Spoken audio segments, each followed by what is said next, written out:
नमस्कार, मैं उदय प्रताप सिंह। आप देख रहे हैं इंडिया न्यूज और न्यूज एक्स। और रील मीट्स रियल हो रहा है। जी हाँ, बड़े पर्दे पे तो होगा। फिल्म ग्राउंड जीरो के संग जो इस अप्रैल आ रही है बड़े पर्दे पे आपके नजदीकी सिनेमाघरों में। मगर आज इंडिया न्यूज और न्यूज एक्स पे भी रील मीट्स रियल, बिकॉज जो रियल लाइफ हीरो हैं एन दुबे, वो बैठे हुए हैं real life hero Imran Hashmi के संग। तो बहुत बहुत स्वागत है आप दोनों का पहले तो। Thank you. और फिल्म के दोनों प्रोड्यूसर्स भी हमारे संग जुड़ गए हैं, रितेश सिद्धवानी और अरान बगाटी। बहुत बहुत स्वागत आप दोनों का भी। Thank you for being with us. ये बहुत कम होता है, आप करते तो हैं अदाकारी on big screen, but interviews में आमने सामने नहीं बैठ पाते, तो ये दिस अ प्रिविलेज ऑल्सो। तो पहले तो दर्शक देख लीजिए दोनों को। एन दुबे जी, आपके लिए क्या अनुभव था टू सी योर सेल्फ बड़े पर्दे पे? पहले तो आपने मूवी क्या देखी है और आपको क्या लगा? मूवी का कुछ पार्ट देखा हुआ है जब वो बन रही थी, और बीच में उसके कुछ एडिशन हो रहे थे, उसमें मैंने देखा हुआ है। और बड़े पर्दे पर देखने का जो आप कह रहे हैं, ऐसा कभी सोचा नहीं था। I mean never thought of कि ऐसा होगा और इस तरह का ऑपरेशन हमारे हाथ लगेगा, और उस ऑपरेशन की उसका जो विक्ट्री सिग्नल है वो मुझे देना पड़ेगा। ऑर्गेनाइजेशन ने अपॉर्चुनिटी दिया, तो ये एक मौका आया और हमने उसको कामयाब बनाया। और आज बहुत लंबे अरसे के बाद ये एक थिएटर के थ्रू लार्जर मास के लिए आ रही है, तो that way I am very thrilled, very happy. Imran, एक एक्टर के लिए ये कितनी एडेड रिस्पॉन्सिबिलिटी आपके कंधों पे टू ऐसे real life story? Often films बनते हैं असल जिंदगी के इवेंट्स पे, बट प्रेरणा होती है।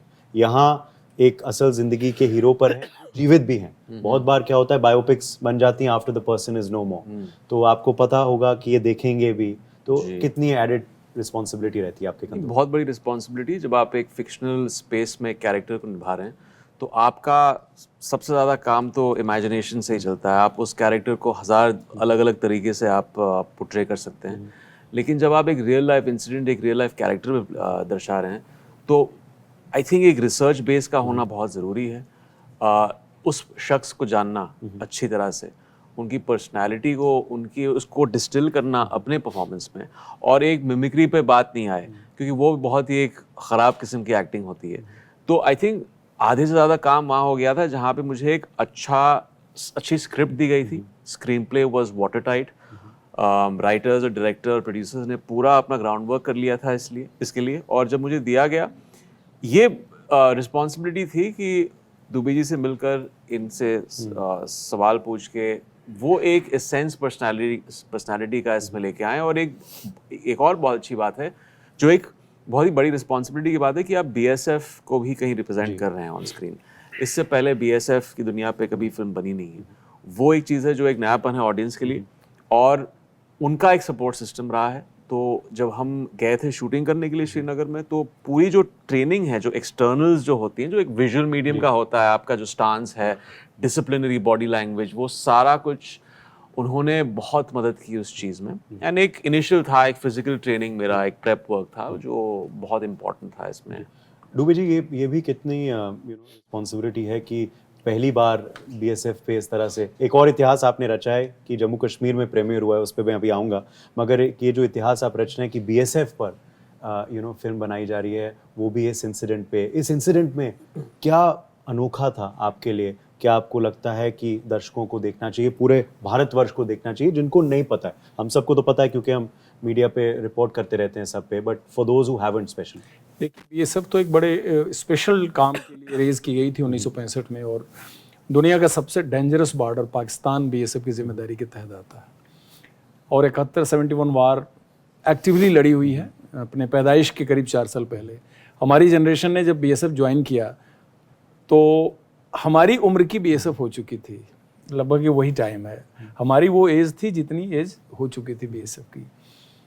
तो इस दौरान ये जो ऑपरेशन हुआ, जिसको कि हम बहुत ही काउंटर इंसर्जेंसी का सबसे सक्सेसफुल ऑपरेशन मानते हैं, ये हमारा प्रोफेशनल इनहेरिटेंस का एक कल्मिनेशन पॉइंट था।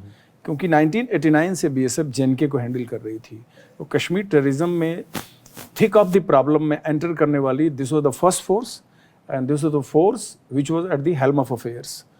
तो ये बीएसएफ का एक बड़ा इंटेलिजेंस और ऑपरेशनल प्रोफिशिएंसी का ये कल्मिनेशन था। और इतना बड़ा एक्यूज था, मोस्ट वांटेड था, जिसको पूरा भारत खोज रहा था। और ये एक बड़ा बदनुमा दाग था सबके ऊपर की, मतलब जिसने पार्लियामेंट पे अटैक कर दिया। उससे पहले तो उसने तमाम अटैक्स किए, बट ये कल्मिनेशन था। जैश मोहम्मद के बनने के साल ही इसने सन 2000 में 2 ब्लास्ट किए। 15 कोर हेडक्वार्टर के सामने एक साल में 2 ब्लास्ट करवाना बहुत बड़ी बात थी। जेएनके असेंबली अटैक हुआ, तो एक बहुत बड़ा वांटेड टेररिस्ट था। और इस चैलेंज को बीएसएफ से बढ़िया कोई हैंडल नहीं कर सकता था, क्योंकि उसका हाइड आउट श्रीनगर सिटी के अंदर था, और श्रीनगर सिटी हमारे लिए पाम टॉप पे था। We are knowing each and every detail of the ground, including information coming from the public. तो ये एक बड़ा, आप कहिए कि मोमेंटस टाइम था, बड़ा एक सक्सेस का टाइम था, और उसको हमने बड़ा एंजॉय किया। और बीएसएफ ने प्रूव किया कि जो रिस्पॉन्सिबिलिटी दी गई, they were fit for that. Absolutely. Arhan, हम आपकी रुचि को जानते हैं और आपके काम को जानते हैं, पब्लिक पॉलिसी के क्षेत्र में, लिटरेचर के क्षेत्र में, स्पोर्ट्स के क्षेत्र में, मगर फिल्म प्रोड्यूसिंग ये कैसे हुआ आपके लिए और अनुभव कैसा रहा? मतलब मेरा पैशन फिल्म है as a spectator. I love going to the theatre, first day last show with my father and any friends.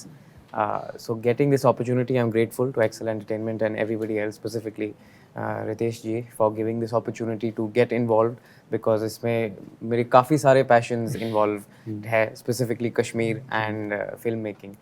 तो ग्राउंड पर असिस्टेंस देना was ग्राउंड जीरो पर, ground क्योंकि zero फिल्म पर, ग्राउंड correct, जीरो है, correct, तो film ground ground zero zero पर, पे correct was interesting because promoting Kashmir in a positive light is something that I've been trying to do for many years, and getting a film इस scale पर इतना बड़ा with eminent personalities, specifically Dubey ji का जो ये खास कहानी है is very unique, and specifically shooting it in Kashmir, 80% से ज़्यादा फिल्म जो कश्मीर में शॉट हुई है ये भी यूनिक है। तो ये मेरा एक्सपीरियंस था। एंड इनका एक और पैशन है जो उन्होंने बताया नहीं, इज एक्टिंग। तो उन्होंने एक कैमियो भी किया है फिल्म में, तो इनका एक कैमियो आपको दिखाई अरे देगा वाह, फिल्म में। एक और रुचि के बारे में हम बात करेंगे फिल्म देखने के बाद आपसे। चलिए, आखिरी सवाल डूबे जी से पूछूंगा, मगर पहले इमरान, एक I have to ask you, क्योंकि इंटरनेट उस दिन बिल्कुल वायरल हो गया विद आवारापन 2 का जो पहला टीजर प्रोमो आया, तो सबका बेसब्री से इंतजार है। 2026 अब से ही कैलेंडर में लिख दिया गया है, but what would you tell the audience? The script is great. Are you excited? Yeah, I wouldn't do it if the script wasn't great. और ये हमने टाइम लगा बहुत वक्त लगा इसके लिए, और हम जानते हैं एक ऑडियंस का एक इनकी चाह है कि वो आवारापन को देखना चाहते हैं, फिर से शिवम को रिवाइव होता देखना चाहते हैं, but we very cognizant of that. हम नहीं चाहते थे कि सिर्फ सीक्वल को मिल्क करने के लिए, उसको इसके लिए करने के लिए हम बना रहे हैं, बट स्क्रिप्ट ऑलमोस्ट 5-6 साल लग गए हैं, अभी ख़त्म हुई है, अभी शायद 2 महीने में जाएंगे हम शूट करेंगे, and will be up for release 3rd of April next year. So very excited. Okay, this month, after that. Yes, okay, next after year. that time period. चलिए डूबी जी, आप से मैं एंड करना चाहूँगा। अब ये फिल्म देखने के बाद और खैर आपकी ज़िंदगी के बारे में जानने के बाद, मैं उम्मीद करता हूँ कि बहुत से लोग जाएंगे बीएसएफ में, हमारे देश के लिए अपना कर्तव्य करेंगे। मगर मैं आपसे पूछना चाहूँगा कि शुरुआत कैसे हुई, आपकी रुचि बीएसएफ की तरफ कैसे बढ़ी? How did you decide to join the force? Actually मेरे ग्रैंडफादर ही was a fighter in Indian national army along with Netaji Subhash Chandra Bose, and he was one of those who were in Mandle jail for 18 months once Indian National Army was basically disbanded after the demise of Netaji. So that fervor and the sentiment and the tales, stories of INA heard through grandfather in childhood was a very great motivation, क्योंकि उन दिनों में जो generation होती थी वो अगली generation को कहानी के थ्रू ही पास करती थी। तो ये एक काफ़ी बड़ा फैक्टर था, और एक मोड़ आया लाइफ में जिसमें हमें, जिसको कहते हैं कि प्रोफेशन चुनना था, और ये this was the first opportunity, I got selected and I joined it.